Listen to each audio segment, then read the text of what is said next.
사랑하는 우리 이문동교회 성도 여러분, 안녕하십니까? 네, 저는 오늘 우리 예수님의 비유 가운데 6번째 시간으로 누룩의 비유라는 제목으로 함께 마태복음 13장에 나온 그 예수님의 누룩에 대한 이야기를 나누고자 합니다.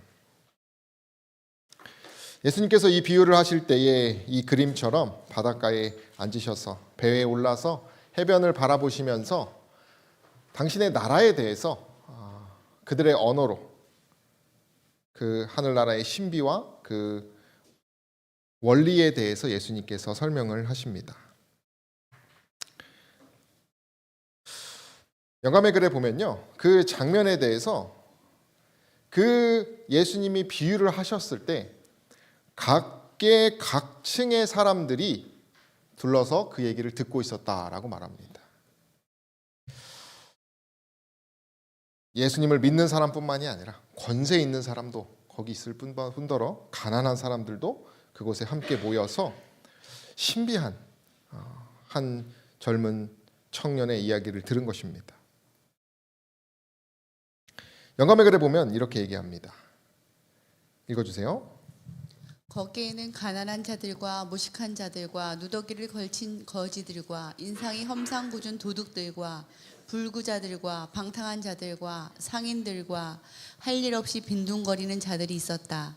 이들은 빈부귀천을 막론하고 모두 다 그리스도의 말씀을 듣기 위하여 입추에 여지없이 모여들었다.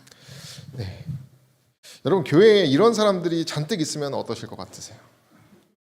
보기만 해도 무서운 사람이 있고 냄새나는 사람들. 여러분 제가 용산교회에 그렇게 노숙자분들을 위한 봉사를 거기서 제가 섬기고 있을 때 많이 했는데 가장 참기 힘든 것이 냄새였습니다.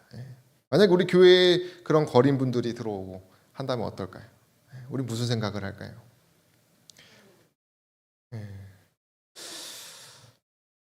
이 그림과 같이 일반적으로 어울리지 못하는 사람들이 함께 했다는 것입니다. 반대로 이 그림처럼 잘 차려입은 세련된 교양 있는 사람들, 교양 있고 세도 있는 많은 사람들, 그 사람들이 그러한 이상하리만큼 일반적이지 않은 회중들을 보면서 무슨 말을 해요? 아니, 하나님의 나라가 저런 사람들로 채워져 있다는 것이 뭐예요? 왜 그럴까?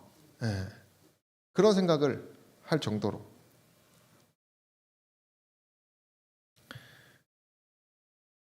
왜 이러한 사람들로 구성되는 것인가? 왜 이러한 사람들이 옆에 있는가? 이런 생각을 했다는 것입니다. 이러한 상황 가운데서 예수님께서 누룩에 대한 비유를 하신 것입니다. 우리 함께 읽어보겠습니다. 또 비유로 시작. 또 비유로 말씀하시되 천국은 마치 여자가 가루 서말 속에 갖다 넣어 전부 부풀게 한 누룩과 같다. 그런 의구심과 또 여러 이상하리만큼의 이상한 사람들이 모여 있을 때 예수님께서 들으라는 듯이 이 누룩에 대한 비유를 합니다. 누룩이 무엇입니까? 이 그림처럼 우리가 빵을 만들 때 이스트라고 불리우는 빵을 잘 부풀게 하는, 빵 장인들은 요것에 얼마나 그걸 잘 하느냐에 따라서 또 맛이 달라진다고 하죠. 그리고 빵에 꼭 이것이 있어야, 누룩이 있어야 뭐합니까? 부드럽고 공기층이 많이 들어가서 아주 맛있다고 하죠. 예수님께서 그러한 각계각층의 사람들 앞에서 음식을 준비하는 한 여인을 얘기하면서 누룩에 대해서 얘기를 하는 것입니다. 그것에서 하나님 나라의 성질과 하나님 나라를 만드는 방법에 대해 그 교훈이 거기에 있다고 얘기하시는 것입니다. 그래서 성경은요, 하늘나라의 상징이 무엇입니까? 누룩에 있습니다. 뿐만 아니라 이 누룩을 영혼을 소생시키고 동화하게 하는 하나님의 은혜의 능력이 바로 뭐라고 말합니까? 이 누룩의 작용을 얘기를 한다는 것입니다. 누룩의 성질을 말씀드렸지만, 그죠? 그 빵을 부풀게 하는 성질을 가집니다. 그래서 누룩을 우리가 이 성질을 좀 더 구체적으로 보자면, 누룩은 외부에서 온 것으로 뭘 변화시킵니까? 본질을 변화시킨다는 것입니다. 그리고 안에서부터 밖으로 변화를 시켜 나갑니다. 부풀면서 말이죠. 그리고 모르는 사이에 모든 그 본질들을 다 부풀게 한다는 것입니다. 그래서 영감의 글에는 하나님께 충성하는 정신은 누룩과 같다 이렇게 표현합니다. 우리가 하나님께 충성하고 신뢰를 하는 사람이라면 누룩과 같이 우리가 감화 있는, 그래서 이 누룩을 이 감화로 많이 이렇게 비유합니다.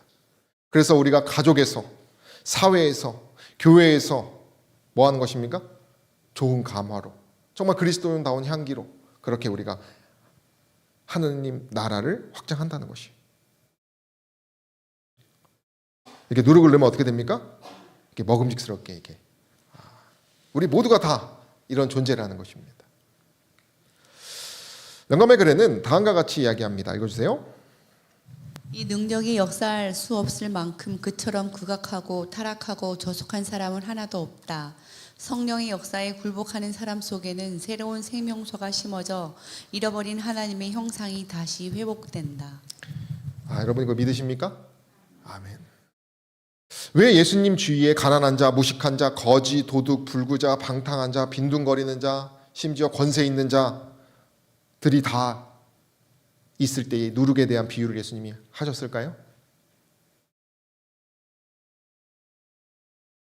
우리가 어떠하든 뭐 하기만 하면요? 우리 예수님께 충성하기만 한다면, 우리 예수님을 내 개인의 구주로 믿기로 결심만 한다면 뭐 한다는 것입니까? 우리의 그 존재를 변화시킨다는 것을 예수께서 얘기하시는 것입니다. 누룩은 아주 적은 양입니다. 어쩌면 아주 세상에 적게 느껴질 만큼의 존재가 없는 사람일지라도 우리 예수 그리스도의 앞에 나아가면 뭐 할 수 있다는 것이에요? 하나님 나라와 같은 그 영광에 이른다고 예수님께서 얘기하신 것이에요.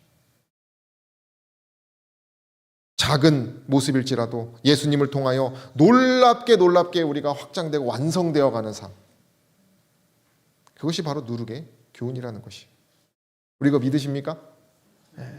저 여러분들이 우리의 떨어진 자존감, 또 이 세상으로부터의 여러 우리의 모멸감, 또 염려와 그 근심 가운데 작아지고 또 작아지고 있지만 정말 이 작은 누룩 조각이 반죽을 다 변화시키고 부풀게 하는 것처럼 우리가 예수 그리스도에 나아가심으로 하나님 나라의 왕국의 왕자요 공주가 되시는 저 여러분 되시기를 간절히 소망합니다. 누룩에 대한 설교를 제가 이렇게 좀 보려고 찾아보니까요, 누룩에 대한 얘기는 많은데 영감의 글처럼 누룩에 대해서 잘 설명하는 책은 없습니다. 실물교훈에 보시면 누룩에 대해서 따로 이렇게 하고 있는데요, 거기에 보면 다음과 같은 질문을 합니다. 이 남자를 보시면은 뭘 딱 목에 메고 있습니까? 십자가로 딱 사람들한테 자신의 거룩함과 그리스도의 어떤 뭐 그런 걸 이렇게 나타내는 것처럼 보입니다. 표정이 어떻습니까? 표정이 이렇게 가까이 가고 싶지가 않아요, 그죠? 근데 영감의 글에 네 가지의 질문이 이렇게 있어요. 네 가지의 질문이. 하나님을 믿는다고 하는데도 말과 정신과 품행의 변화가 없는 것은 무엇 때문인가? 이렇게 말합니다. 지난주 안식일에도 한 청년이 저하고 좀 긴 상담을 했는데 자신이 그 죄를 이기고 싶은데 못 이긴다는 거예요. 자꾸 그것을 반복하는 것을 저한테 이렇게 토로하는 이야기를 했습니다. 그 청년의 고민은 누구의 고민과 같습니까? 저와 여러분들의 고민과 같아요. 왜 말과 정신과 품행의 변화가 가정에서 그 이루어지지 않는가? 또 질문이 있어요. 반대를 참지 못하고 거룩하지 못한 품성을 나타내며 말이 거칠고 거만하고 툭하면 성을 잘 내는 사람들이 있는데 그 이유가 무엇이냐 이렇게 말합니다. 찔리시는 분 계시죠? 저만 찔렸나요?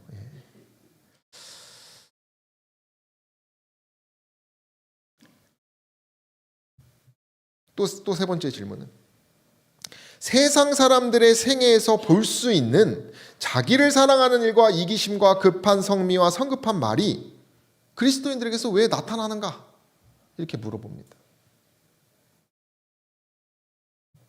진리를 전혀 알지 못하는 자들처럼 자만하고 선천적으로 타고난 못된 성격을 그대로 가지고 그것이 변화되지 않는 삶, 그것이 왜 되는가? 왜 그렇게 변화되지 않고 있는가? 이렇게 질문을 던지는데 제 마음에 확 이렇게 찔림이 왔습니다.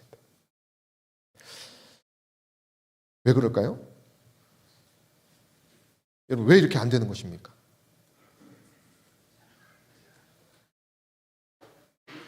신앙 좀 오래 하시는 분들 대답을 한번 해보시면 어떨까요?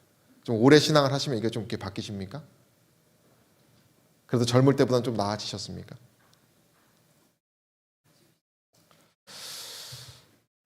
이 질문들은 우리 모두의 아마 질문일 것이에요. 우리가 알지만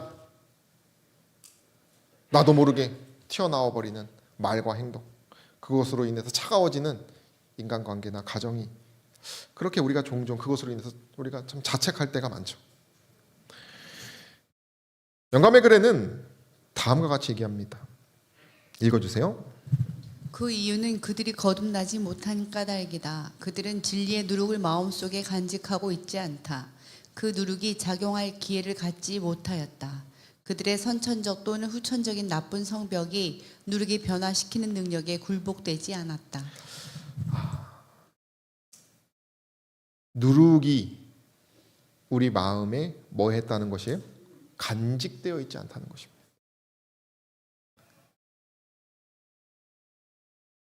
이 누룩으로 표상되는 성령이 우리가 그래서 거듭나지 못했기 때문에,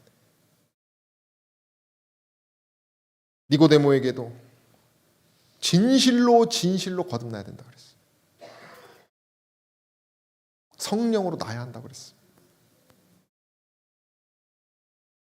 사도 바울도 성령의 감동을 통하여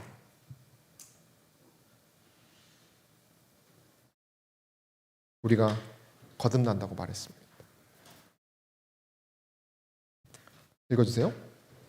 신앙을 고백하는 것과 마음속에 진리를 간직하고 있는 것은 전혀 다른 것이다. 진리를 아는 것만으로는 넉넉지 않다. 우리가 진리를 안다고 하면서도 우리의 생각의 방향을 바꾸지 않을 수 있다.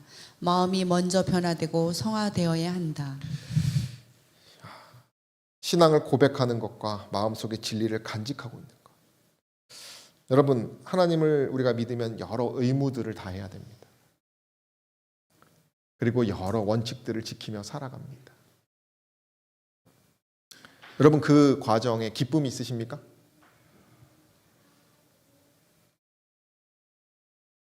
정말 우리가 하나님을 위하여 봉사하고 헌신하고 내 소유와 내 유익을 포기하는 것이 정말 우리가 거듭난 사람이라면 그것이 기쁜 것입니다. 기뻐야 합니다.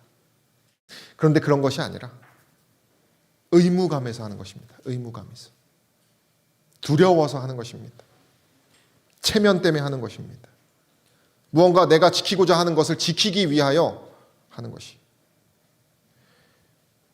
그래서 외적으로는 그것을 보여주지만은 내적으로는 전혀 기쁘지 않은 것. 우리가 순종하는 것이 기쁜 것이 진짜 종의 모습입니다.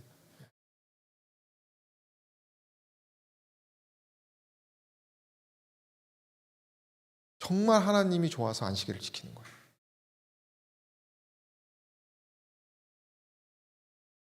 정말 예수님 만나고 싶은 그 시간이 너무 소중해서.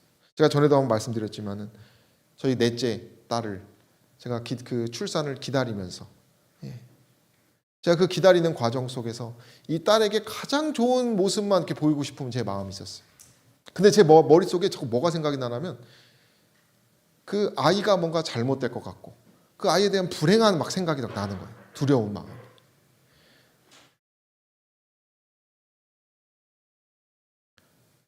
그래서 제가 그 마음을 바꾸고 정말 이 딸에게는 좋은 것만 주려고 하는 어떤 그런 경험을 했었는데요. 우리가 진짜 예수님이 너무 좋아서 좋은 것만 드리고 싶은 것이죠.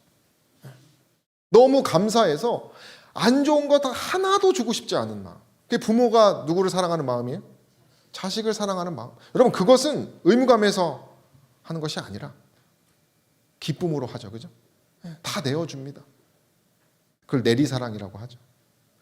우리가 예수님에 대하여, 하나님에 대하여 그 하나님의 뜻을 실천하고 살아가는 과정 속에서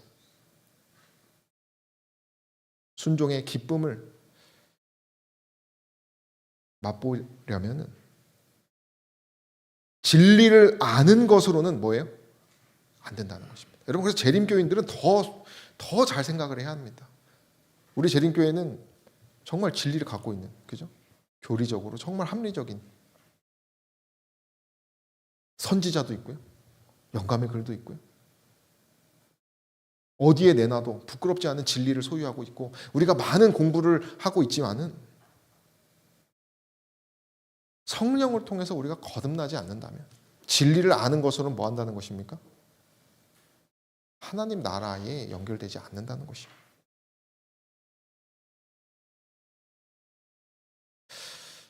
누룩의 작용 원리가 다음과 같습니다. 가루는 자기 스스로는 전혀 변화할 수 없는 것이 특징입니다. 실무교를 제가 좀 요약을 한 것이에요. 그래서 악습을 교정함으로 품성을 개선하라는 사람은 잘못된 출발을 하는 것입니다. 혹시 저와 여러분들의 악습을 고치면 내가 의로워질 거라고 생각하시는 분 계십니까? 내 지금 마음의 헛헛함과 뭔가 예수님을 만나지 못함이 내가 악습을 개선하지 못해서라고 생각하신다면 그것은 뭐 한다는 것이에요? 출발이 잘못됐다고 하는 것입니다.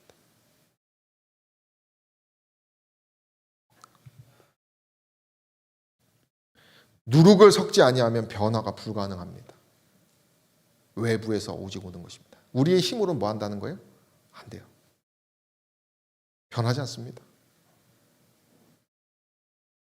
특심으로 우리가 뭔가를 한다 할지라도, 정말 운동선수들이 뼈를 깎아가며 하는 그러한 의지만큼이나 우리가 신앙을 한다 할지라도 그것이 남들에게 칭찬은 받을 수 있어요. 칭찬.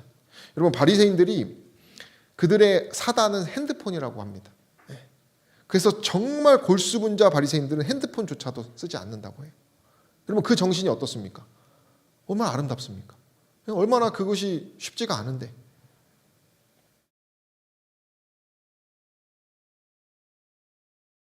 그러나 그런 것으로 우리의 마음이 뭐 할 수 없다는 것입니까? 칭찬은 받을지언정 변화될 수는 없다는 것이죠.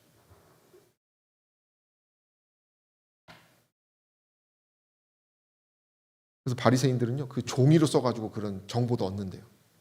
그리고 자기들만의 따로 그 바리새인들이 만든 핸드폰이 있습니다. 딱 전화만 할 수 있는.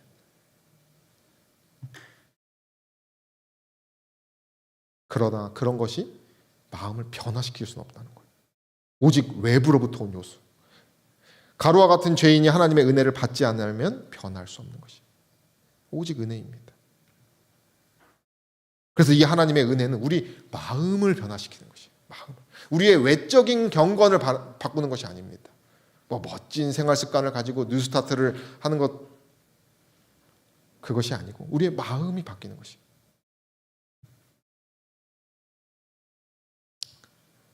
이 마음이 바뀌면 이제 나오는 것들이 뭐 할까요?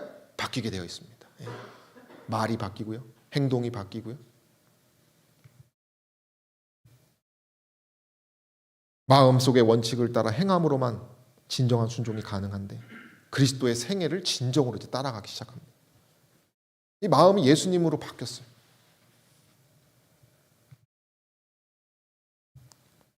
그래서 이미 가지고 있던 기능들이 성화됩니다. 사도 바울이 핍박하려고 얼마나 머리를 굴렸습니까? 그죠? 그가 가진 달란트로 괴롭히고 살았어요. 그러나 그것이 그가 성령을 받고 나서 그 모든 에너지들이 다 어떻게 됩니까? 하나님 쪽으로 다 바뀌면서 엄청난 에너지로 성화되지요. 어쩌면 우리가 가지고 있는 그 죄의 안 좋은 것들은 성화된다면 또 완전하게 달라질 것이. 그런 우리의 달란트들이 성화되고 우리의 양심이 각성됩니다. 타고난 본성이 부드러워지고 억제됩니다. 새로운 동기가 생깁니다. 사상이 바뀌고 감정이 바뀌게 되는 것이. 그래서 입만 열고 말만 하면은 부정과 불만과 험담을 늘어놓던 사람이 바뀌는 것이. 그리고 나서 하나님께 봉사할 수 있도록 특성이 개발되는 것입니다. 그리고 누룩의 성질은요, 조용히 끈기 있게 모르는 사이에 바뀐다는 것이. 전 이 부분이 참 좋아요. 우리도 저와 여러분들이 모른다는 것입니다.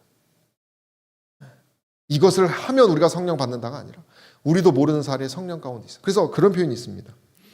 내가 왜 이렇게 죄를 짓지 하면서 그거에 대해서 염려하는 사람들은 그가 하나님을 만나는 경험이 없다 할지라도 성령 안에 있대요. 성령 안에. 그 얼마나 위로가 됩니까?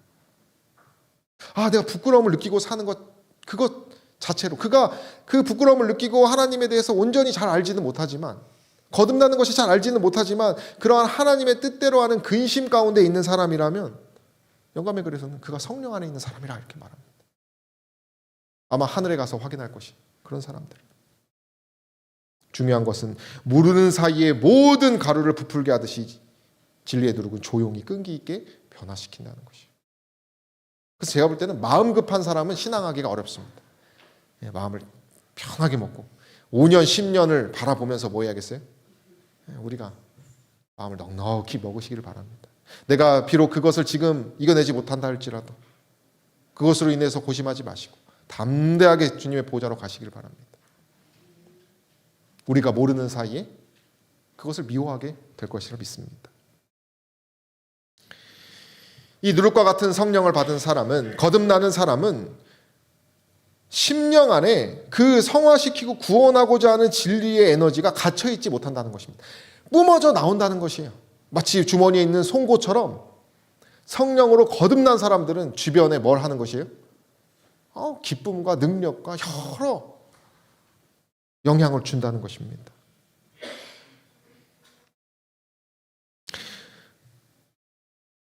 사람들에게 진지하고 열렬한 기도를 하고요. 개인적인 노력으로 다가가고요. 하나님께 전적으로 회심하여 그분과 교제하기를 즐기는 사람들이 그리스도 밖에서 멸망해 가는 사람들의 중요한 관심사들을 등한히 한다는 것은 불가능하다. 그러니까 이 성령으로 거듭나고 변화된 사람은 하나님과 사람들에게 사랑을 전하며 살아간다는 것입니다. 우리의 마음에 이런 열망이 가득하시게 되기를 간절히 소망합니다. 정말 우리가 그렇게 되면 좋겠어요. 그것을 우리가 자화자찬하는 것이 아니라 우리도 모르는 사이에 나는 그저 그냥 앞길을 가고 있는데 뒤돌아보니까 뭐가 있어요? 꽃과 열매가 맺혀 있는 것이. 그거 보면서 자화자찬하고 사는 사람이 아니라 더 전진해서 나아가는 사람입니다.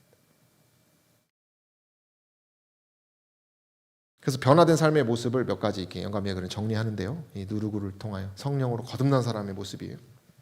우리가 이것을 사모하기를 바랍니다. 우리 함께 읽어볼까요? 1번 시작. 세상 사람들이 이상하게 생각, 이 세상 것들에 몰두하지 않음. 이런 열매 맺히시기를 바랍니다. 2번입니다. 그리스도를 위하여 일하고 극기함. 3번 하나님의 선교 사역에 동참함. 4번 경쟁심, 야심, 으뜸이 되고자 하는 마음이 없어짐. 5번 칭찬받거나 자신을 내세우려고 하지 않음. 6번 그리스도의 피로 산 영혼들을 사랑함. 7번 말과 동기와 행동이 오해받고 오전될지라도 화내지 않고 묵묵히 자기의 길을 감. 8번 친절하고 사려 깊고 겸손함. 9번 항상 하나님의 긍휼과 사랑을 신뢰하고 소망에 가득 차 있음. 저 여러분들이 은혜를 통하여 이것을 얻으시기를 간절히 소망합니다. 우리가 정말 이러한 영적인 것을 사모하시기를 바라고 이것을 깨닫기를 바라고 우리가 정말 이것을 느끼며 확신하며 살아가시기를 간절히 소망합니다. 영감의 글은 분명히 얘기합니다. 이와 같이 무엇을 받지 아니하면요? 하나님의 은혜를 받지 아니하면 죄인은 영광의 나라에 들어갈 자격을 이룰 수 없다. 이 세상이 줄 수 있는 차원 높은 모든 교양과 교육을 가지고도 죄인을 하늘의 자녀로 변화시킬 수 없다. 변화는 오직 무엇의 역사요? 성령의 역사로 말미암아 이루어진다는 것을 믿으십니까? 아멘. 여러분, 그렇다면 이 성령의, 누룩과 같은 성령의 역사는 어떻게 얻을 수 있습니까? 산속에 가면 돌을 닦으면 얻을 수 있습니까? 로마서에 보면 믿음은 들음에서 나며 들음은 뭐로 난다고 말합니까? 그리스도의 말씀입니다. 성경은 품성을 변화시키는 위대한 힘을 가졌다. 여러분, 성경만큼 하찮은 것이 어디 있습니까? 성경만큼 구하기 쉬운 게 어디 있어요? 그죠? 세상에 가장 귀한 것들은 흔한 것이 아닙니다. 그죠? 왕들도 얻기 힘든 것들이 가장 귀하다고 여기죠. 그래서 사람들은 그러한 어떤 스페셜한 것을 찾기 위하여, 아주 유니크한 것을 찾기 위하여 뭐합니까? 돈을 벌고 돈을 소비하고 살아갑니다. 근데 성경 말씀은 어떻습니까, 여러분? 너무나 흔해요. 너무나 지극히 작은 것이라고 저는 생각합니다. 일반적으로 봤을 때 그 가치가. 그래서 어쩌면 이 성경 말씀을 믿지 않는 것이죠. 이것보다는 누구를 더 믿어요? 세상에서 화려하고 인간적인 노력으로 아주 성공한 사람들.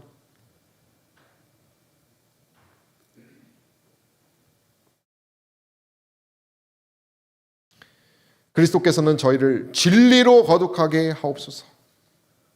뭐가 진리라고 말합니까? 아버지의 말씀.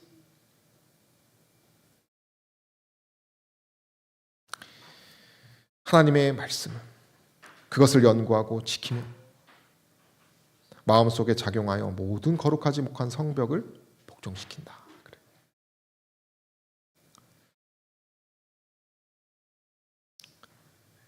예수님께서 오신 그 배경 가운데 그 당시 예배자들의 특징에 대해서 이렇게 얘기합니다.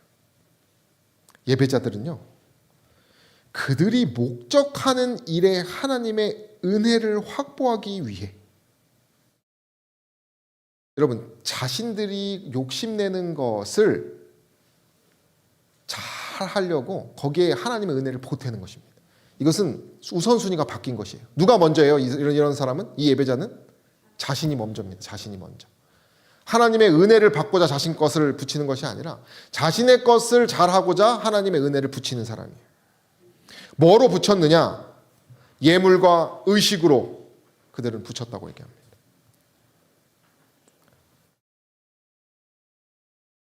여러 형식들, 예배의 모습들, 원칙들, 남들에게 보여지는 것으로 채웁니다. 자신의 마음을. 그러니 마음과 양심에 아무런 감화가 끼쳐지지 않는 것입니다. 그 사람 곁에는 안 가고 싶은 것이에요. 뭐도 안 먹고 뭐도 안 먹고 뭐 다 안 하고 뭐 다 농담 한마디 안 하는 사람이지만 그 사람 곁에 안 가고 싶은 것이에요. 그 사람 앞에만 서면 뭐예요? 그 사람이 자꾸 정죄하고 자꾸 지적하고 자꾸 분위기만 깨고 실증이 난다는 거예요. 실증이 나. 그 사람 앞에서 실증이 나버려요. 형식만 갖춘 사람. 그래서 그 사람 앞에 가면은 이득 있으면 좀 있고 어떻게 해서든 뭐 하고 싶어요? 그 사람하고 떨어지고 싶은 그런 사람들이 예배자들이라고 얘기합니다. 예수님 오실 때. 그래서 악이 억제할 수 없을 만큼 성하였다 이렇게 말합니다. 그래서 예수님이 오셨다 그랬어요. 인류에게는 한 가지 희망밖에 없었다. 오직 하나님을 아는 지식을 뭐하게 하는 것이라고 말합니까? 다시 가지게 하는 것이에요. 다시 가지게. 그리스도께서는 이 지식을 다시 가지게 하기 위하여 오셨다. 그분은 하나님 안으로 공언하는 사람들이 뭐에 빠져 있는 것을 바로잡게 오셨어요? 그릇된 교훈에. 또 당신의 율법의 성격을 밝힘과 동시에 당신의 품성을 통해 성결의 아름다움을 나타내 보이려고 오셨다라는 것입니다. 여러분, 예수님 오신 이유가 바로 이 지식을 다시 갖기 위해요.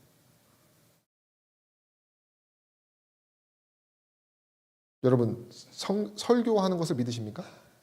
설교 말씀? 근데 많은 사람들이 설교단에서 나오는 말씀을 믿지 않는다고 합니다.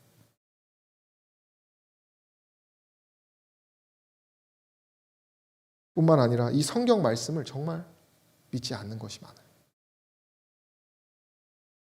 그래서 악에 빠지고 위선자들이 생기고 교회가 교회답지 못한 것입니다.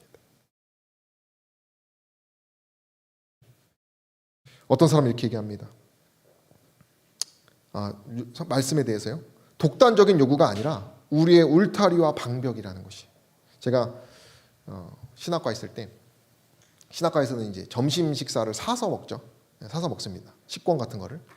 근데 이제 정기 결제했던 형이 밥을 안 먹는다는 것이에요. 저는 이제 식권을 안 샀고요. 그럼 형 내가 그걸 먹을게. 가지고 형이 먹으라 그래가지고 이제 식당 앞에 가면 이제 출석 체크하는 사람이 있어요. 그 사람 이름을 대니까 그 사람 저를 안 들여보내는 거예요. 그 사람이 아닌데 네가 왜 들어가냐. 그리고 제가 화가 나가지고 아니 그 스티커 가진 사람 나보고 먹으라 그랬는데 형이 뭔데 나를 막냐 이렇게. 배고픈 사람 앞을 막으니까 더 제가 화가 났는지. 근데 이 형이 보통 형이 아니에요. 저를 안 들여보내는 것입니다. 그래서 제가 결국 못 들어갔어요. 그래서 제가 이 억울함을 만나는 사람들한테 막 말을 했어요. 내가 이렇게 했는데 해결하라고 했는데 형 어떻게 생각하냐. 제가 그 사람이 잘못했다는 것을 분명히 확신을 하고. 여러분 누가 잘못했습니까? 제가 잘못했어요. 그때 제가 눈이 멀어가지고 보이질 않아요. 그래서 집에 그 화를 못 이겨가지고 제가 집까지 가서 화를 났다가 제가 어머니한테 물어봤어요. 어머니 제가 이만저만해서 이렇게 됐는데 어떻게 생각하십니까? 그랬더니 그거 네가 잘못했다는 거예요. 근데 제가 그때 저는 한 가지 하나님께 감사한 건 뭐냐면 저는 부모님 말씀을 그래도 끝에는 듣습니다. 그래서 어머니가 그 말 딱 했을 때 저는 어머니의 그 경험을 믿기 때문에 제가 바로 그 많은 사람이 왔을 때는 수긍을 안 하고 그리고 제가 그 형한테 문자를 보냈어요. 형 미안하다고. 여러분 하나님의 말씀은 제가 어머니를 신뢰하는 것과 같은 것이에요. 우리가 무언가 분명히 옳다고 생각하는 것인데 하나님 말씀을 보니까 뭐라고 되어 있어요? 네가 잘못했다 써 있어요. 그럼 뭐 해야 되는 것입니까? 내 속이 쓰려도 내 자존심, 내 에고가 상할지라도 누구의 말씀이니까요? 나보다 경험이 많으시고 내 생명을 지키시고 울타리와 방벽으로 둘러주실 그 하나님을 믿음으로 우린 뭐 하는 것이에요? 내 길을 바꾸는 것이에요. 율법의 원칙을 받아들이는 자는 누구나 뭐로부터 보호를 받아요? 악으로부터.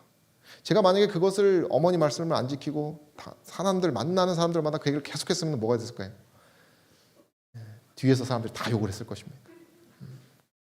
부끄러움을 모른다고 말이죠. 하나님에 대한 충성심에는 사람에 대한 충성심도 포함되어 있다. 여러분 우리가 하나님의 말씀을 따르는 것은요 사람들을 무시하는 것이 아닙니다. 그리스도의 율법은 모든 인생들의 권리와 개성을 뭐합니까? 지켜주는 것이. 그러니까 우리를 우리답게 더 해주는 것이 무엇입니까? 하나님의 지식이에요. 이걸 믿으시기를 바랍니다. 성경의 진리는 사람의 가장 큰 필요인 믿음으로 말미암는 심령의 거듭남을 이루게 해준다. 아멘. 그래서 우리는 때때로 이 성경 말씀이 너무 거룩해. 나하고 너무 달라. 그렇게 하지 말라고 말합니다. 그래서 진리의 생생한 감화가 그 사람 경험 속에 짜여야 한다고 말해요. 그 진리가 우리의 생애에 크고 작은 온갖 일에 뭐 해야 된다고 말합니까? 침투되어야 된다. 그러니까 여러분 말씀 마음으로 외운다고 해서 되는 것이 아니에요. 그거 좀 몰라도 뭐 하는 사람이 더 위대합니까? 순종하는 사람.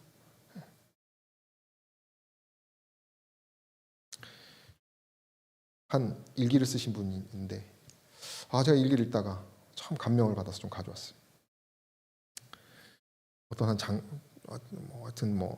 이제 저희가 이제 예동일기라고 하는데 그 앱에 이제 일기들이 올라와요. 개신교인 분들의 일기 그 중에 하나인데요. 이분이 요나서를 아침에 읽었습니다. 그 저녁쯤에 퇴근하고 이제 일기를 쓴 것인데 그 말씀의 내용은 요나의 불완전한 순종에도 긍휼을 베푸신 장면을 그가 이제 교훈을 얻었습니다. 그래서 니느웨인들이 회개해서 그 재앙을 그들이 그런 자격이 없음에도 하나님께서 긍휼을 베푸신 것을 그가 딱 들었어요. 그래서 그것에 감명을 받고 마음에 기억을 합니다. 그리고 그것을 자기에게 적용을 합니다. 그분이 일본을 되게 싫어하고 있었어요. 근데 이 긍휼을 베푸시는 하나님을 보고 또 2024년 10월 1일에 일본의 지금 총리가 기독교인이라고 해요.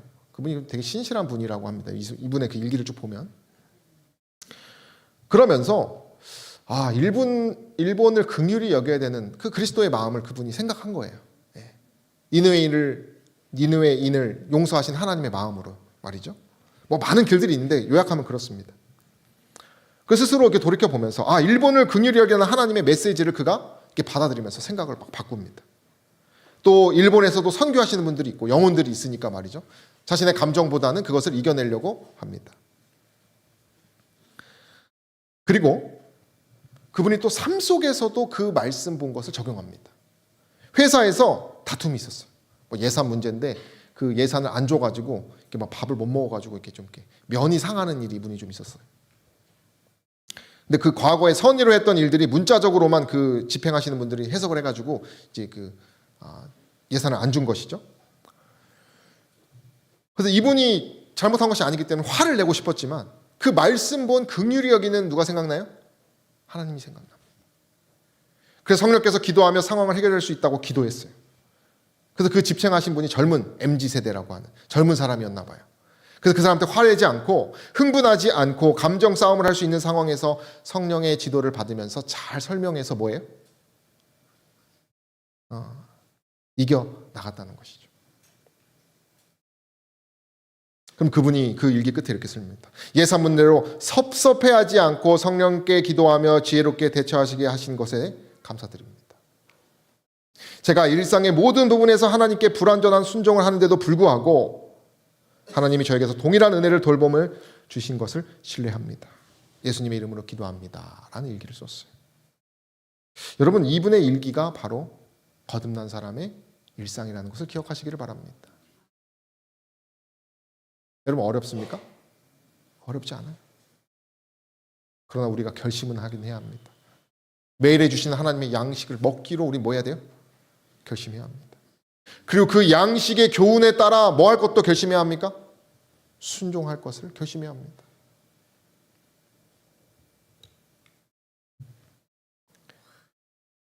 먹음직스럽게 누룩이 작용을 하였습니다. 우리 모두가 이렇게 성령을 통하여 변화되기를 간절히 소망합니다.